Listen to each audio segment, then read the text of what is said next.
हमारी आज की क्लास भी बहुत इंटरेस्टिंग है, जो कि हमारी प्रीवियस सीरीज से ही रिलेटेड है। डिफरेंस क्या होगा कि आज की क्लास में मैं आपके लिए वीडियो ऑन नहीं करूंगी।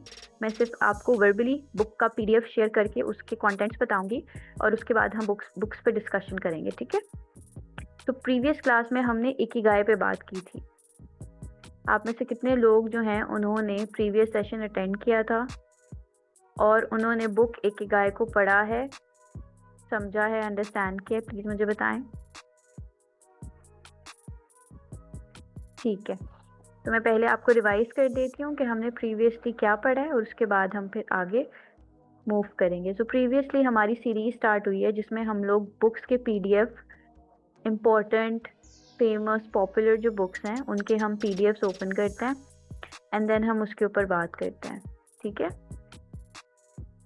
आज की क्लास में हमने एक और बुक को डिस्कस करना है। प्रीवियस क्लास में हमने इकिगाई को डिस्कस किया था, तो पहले हम इकिगाई और उससे रिलेटेड कुछ इम्पोर्टेंट पॉइंट्स को डिस्कस करेंगे। अच्छा, अब मेरा टॉकिंग टाइम यहाँ पे ओवर हो गया, या आप कह सकते हैं पॉज है। आई वॉन्ट, यहाँ पे आप इमेजिन कीजिए 50% ऑफ स्टूडेंट्स ने क्लास अटेंड नहीं की, तो वो 50% ऑफ लोग जिन्होंने कल मेरी क्लास अटेंड की थी वो उन बच्चों को पढ़ाएंगे कि इकिगाई बुक किस बारे में थी। तो आज कौन टीचर बनना चाहता है? आप मुझे बताएंगे, मैं आपका माइक अनम्यूट करूंगी, ठीक है, and I will share the image as well. कोई भी इमेज इकिगाई से रिलेटेड मैं शेयर करूंगी, आप अपने स्टूडेंट्स को पढ़ाएं और समझाएं कि इकिगाई बुक किस बारे में। You need to act as a teacher today. Are you ready? Okay, Momna, ठीक है। मोमना और मीरब नूर, अभी तक मेरे पास 2 स्टूडेंट्स आए हैं, ठीक है। मोमना, पहले मैं आपका अनम्यूट कर रही हूँ माइक, काइंडली ट्राई कीजिए और मुझे बताइए, कुछ बोलिए so that I may know. Tap on your mic. And Meerab, साथ ही साथ मैं आपका माइक भी अनम्यूट कर रही हूँ। Momna, can you speak something?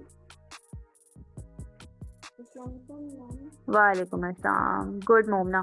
Okay Momna, बेटे act as a teacher and teach what is ikigai, like उसके इम्पोर्टेंट प्रिंसिपल्स और जो बातें डिस्कस की गई थी प्रीवियस वीडियो से रिलेटेड, वो स्टूडेंट्स को पढ़ाएं। मैं इकिगाई की जो बुक है वो मैं यहाँ पे ओपन कर रही हूँ।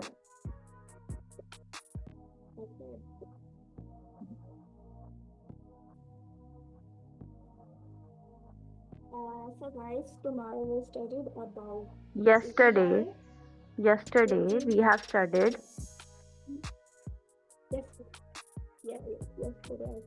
yesterday we studied about a book which is Ikigai, and this concept is Japanese. The first thing of Ikigai is keep a downside about 80%, that if we eat too much we feel lazy and sleepy, and we do not focus on our work. And the second step is eat food and vegetables. The third step is don't sit too long. And the fourth step is stress management. We have our stress. And the fourth one is mental workout. And the fifth one is sleep more, about 9 to 10 hours. Find our purpose. To reducing our stress, we do different jobs. We do different jobs. That's it, ma'am. Confusing. Thank you very much Momna. It is a good try, लेकिन मैं ये नहीं कहूँगी that it was an excellent try. As a teacher आपने उनको समझाना था, but it seemed like कि आप पेपर रीडिंग कर रही हैं। तो इसके ऊपर आपको दोबारा से अंडरस्टैंड करना है, रीड आउट करना है, and then you need to come back and tell me, ma'am today I am prepare to teach the concept. फिर मैं आपको दोबारा चांस दूंगी, ठीक है। Thank you. Meerab Noor is the next one. Meerab, वालेकुम अस्सलाम। Are you ready Meerab? Yes, ma'am. May I start? Yes, please start. Ikigai book is the book which tells us about the Japanese secret to a long and happy life. It is written by Spanish authors. It is a great book and it has main 12 points from which we can tell what are the main points so that we can live a happy and long life. The first point is we should eat 80% of our belly. Like we should not eat very full, but we should eat 80% full. And the second point is we should include variety of food in our diet and we should eat more fruits and vegetables, and we should use less sugar. And the third point is we should not sit for too long. At least we should stand after 45 minutes, and it is very good for our health. And the next point is we should not take stress. We should learn to manage our stress. Most of the health problems are produced by stress. So we should try not to take stress. Very good. fifth- That's it. Thank you. Very well attempt. I'm very proud of you. The next teacher which I want to, which is going to be the last teacher also. I want to invite Anisa. Anisa, please unmute your mic. Assalamualaikum, ma'am. वालेकुम अस्सलाम. Anisa, now you have to explain the points जो पहली वाली teacher ने explain नहीं किए. उन्होंने कुछ points बताए, कुछ रह गए हैं. जो रह गए हैं आप प्लीज उनको डिस्कस कीजिए. Okay, students, today I will be act like a teacher. So let me tell you about the book Ikigai. This is the book about Japanese 10 secrets in which we understand the secrets about a long life. The first point was about that we should have a secondary source for our earning. Like if we have any problem with our first source of earning, like which was our primary source of earning, then we have must another option which we can adopt in any financial crisis, because when we face financial crisis in our life, it will cause stress in our life. So we should must take steps to ease our stress. That's it. Well done. Thank you. Okay, so all the teachers who have participated in today's class, thank you very much. My dear students, those who have not attended the class now, do you understand what Ikigai was? Do you want to ask any question from any teacher?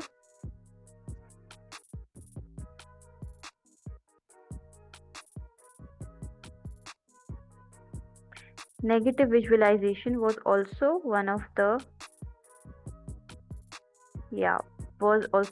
topic. Great. So let me summarize it also. Basically, Ikigai is a self-helping book which teaches you how to live longer plus how to live better, like how to have a life which is long and proper and healthy.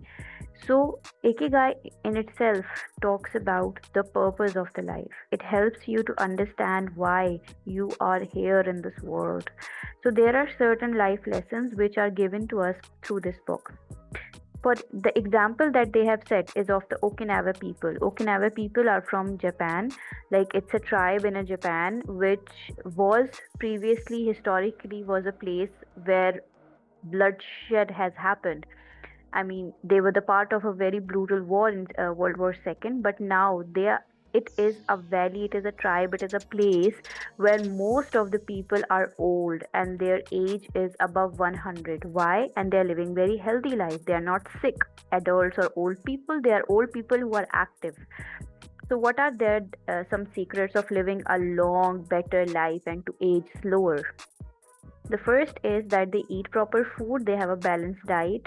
Their diet contains more vegetables and fruit, and then they have grains and rice as well in their diet. Secondly, they manage their stress. Okay. Thirdly, they have a financial stability because they have multiple jobs. So along with the primary source of income, they have some side hustles as well. They also do negative visualization, which helps them to cope with the stress. सो वो सोचते हैं कि इससे बुरा क्या हो सकता है, या अगर ये हो जाता तो मैं क्या कर सकता था इसको कोप करने के लिए। सो नेगेटिव विजुअलाइजेशन के थ्रू अपने माइंड को शार्प और प्रिपेयर रखते हैं आने वाली मुसीबत से, और उनको जो उनके एग्जिस्टिंग हालात हैं वो कम डिफ़िकल्ट लगते हैं, जो उन्हें हेल्प आउट करते हैं ग्रेटफुल रहने में, एक्टिव रहने में और प्रॉपरली अपनी ज़िंदगी गुजारने में। Above all of these, Ikigai also tells you to have a strong reason and purpose of your existence. यानी आपने कुछ ऐसी चीज़ ढूंढनी है अपनी लाइफ में करने के लिए जो आपको मेंटल पीस दे, फिजिकल पीस दे, यानी आपको एक्सरसाइज वगैरह करने पे मजबूर करे, कोई ऐसी चीज़ जो आप पैशन से करें, कोई ऐसी चीज़ जो आपको फाइनेंशियली भी फ्रीडम दे, कोई ऐसी चीज़ जो आपको लोगों के लिए फ़ायदेमंद भी बनाए, मीन स्पिरिचुअली आपको एक्टिव रखे। तो something, find some a reason for your life that makes you happy, healthy, spiritual and rich. So Ikigai के basic concepts में ये concept भी है, to find a reason for your life. Now the book which we are going to discuss today is yet another book, a self-help book, but it is a very very important book, especially for those people जो अपने आप को prepare करना चाहते हैं to add themselves to the 1% of the people. हमारी जो दुनिया है उसमें बहुत सारे लोग जो हैं वो एक रैट रेस में लगे हुए हैं, हर कोई किसी ना किसी के जैसे बनना चाहता है, सिवाय उन 1% ऑफ लोगों के जो कि अपनी दुनिया खुद बनाते हैं, जो कि पूरी दुनिया पे कंट्रोल रखते हैं। ये वो लोग होते हैं जो कि बहुत अमीर होता है, दे हैव द पावर, और ना सिर्फ उनके पास पैसे होते हैं बहुत ज़्यादा, उनके पास पावर होता है, कंट्रोल होता है। और ऐसे लोग बनने के लिए आपको अपने ऊपर सबसे पहले कंट्रोल करना पड़ता है। ये बुक इतनी स्ट्रॉन्ग बुक है कि इसको पढ़ने के बाद और इसके लेसन्स अपनी ज़िंदगी में शामिल करने के बाद आप एक अनबीटेबल इंसान बन सकते हैं। एक ऐसे इंसान बन सकते हैं जो कि सक्सेसफुल होगा, ना सिर्फ अपने लिए बल्कि अपनी आने वाली जनरेशन्स के लिए भी। और ये बात साबित है, it is proven. Every person who is a leader today, who is a great businessman today, who is very successful in what ever he is doing, उसने इस किताब को पढ़ा है। तो इस किताब का बहुत गहरा असर पड़ता है लोगों पर अगर उसे स्लोली समझ कर अंडरस्टैंड करें। तो मैं आपको एक थोड़ा सा इंसाइट दूंगी और उसके बाद मैं आपको असाइनमेंट दूंगी जिसमें आपने इकिगाई को और थिंक एंड ग्रो रिच को पढ़ कर आना है। विद इन 2 to 3 डेज आपने इस बुक को कंप्लीट करना है और उसके बाद अपनी प्रेजेंटेशंस बना के मुझे ईमेल करनी है या फेसबुक पर अपलोड करनी है, ठीक है। तो सबसे पहले नेपोलियन हिल इस बुक के राइटर हैं। नेपोलियन हिल जो है वो हमें सिखाते हैं कि ये बुक आपको सक्सेसफुल बनने में, डिसिप्लिन बनाने में, आपका माइंडसेट बिल्ड करने में हेल्प करती है। नेपोलियन हिल कहते हैं कि अगर इंसान अपने दिमाग को कंट्रोल कर सकता है तो वो कुछ भी कर सकता है, ठीक है। तो उनकी पर्सनल ग्रोथ बहुत ज़रूरी होती है अगर आप एक बिजनेस शुरू करना चाहते हैं, आप एक सक्सेसफुल शख्स बनना चाहते हैं। I am going to open them after a little while. So there are 4 principles. 4 principles का मतलब होता है 13 4 rules, ठीक है। सबसे पहला इज अ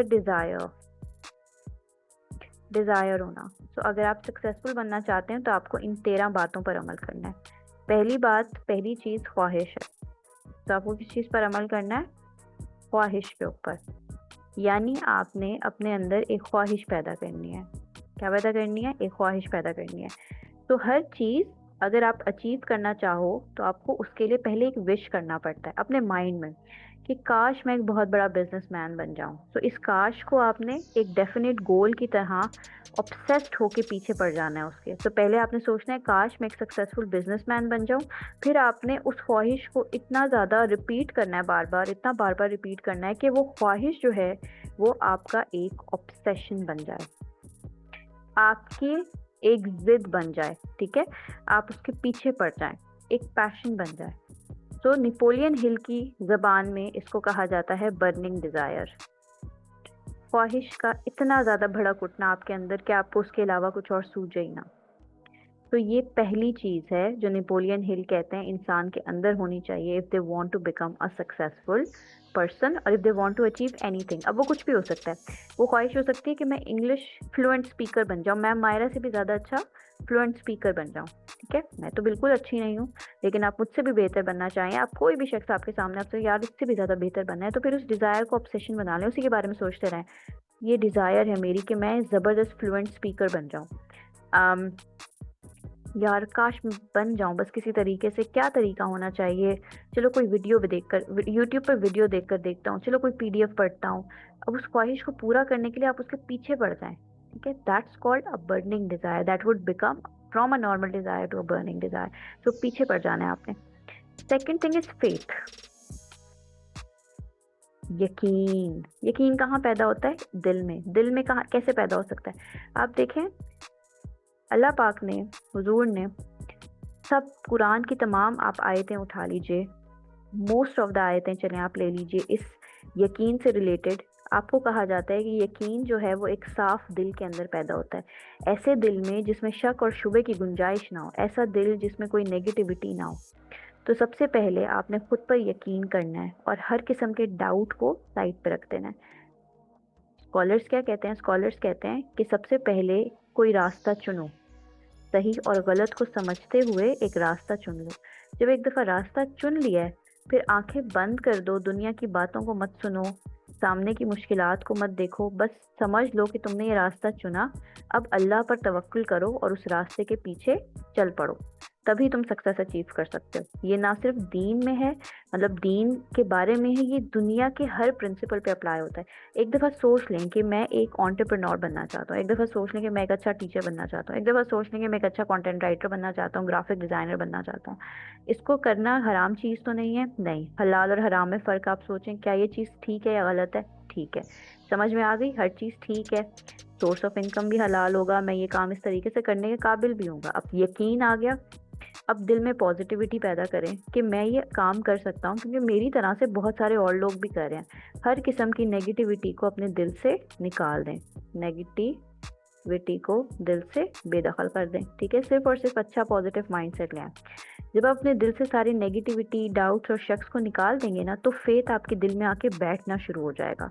यकीन, ईमान कभी भी काले दिल पर, ऐसे दिल पर जिसमें नेगेटिविटी हो, पॉइजन हो, बैड थॉट्स हो, वहाँ जाकर नहीं बैठता। ये बड़ी पाक चीज़ होती है।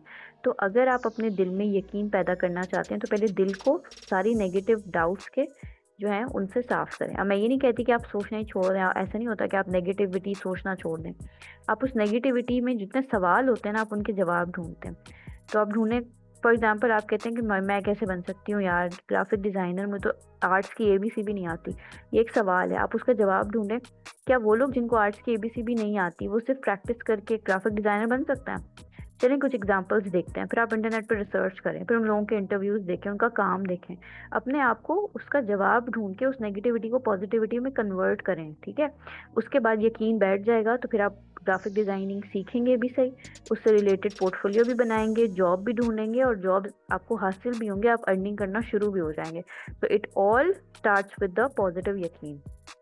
नेपोलियन हिल भी यही कहते हैं कि अपने दिल के अंदर से सारी नेगेटिविटी को हटाएं, अपने आप में बिलीव करें, इस पॉसिबिलिटी पे बिलीव करें कि आप अपना गोल अचीव कर सकते हैं even before the result appears. यानी अर्निंग करने से पहले ही आपको यकीन हो कि मैं इतनी अर्निंग कर लूंगा, then only you will be able to have it.